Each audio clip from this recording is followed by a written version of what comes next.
Во основното училиште Истикбал поранешниот министер за надворешни работи Срđan Керим донираше 120.000 денари, кои се дел од неговата награда 11 октомври.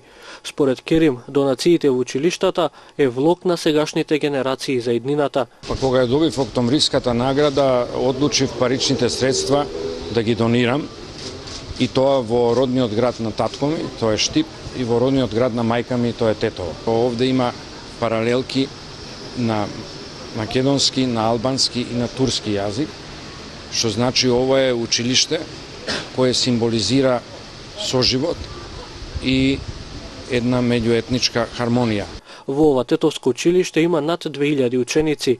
Ценам дека тоа е еден многу позитивен гест за кој ние сме благодарни. Му посакуваме многу други награди и нив да ги сподели секако со други градови, со други училишта. Училиштето со донацијата ќе обезбеди технички апарати кои ќе можат да се употребат во наставата.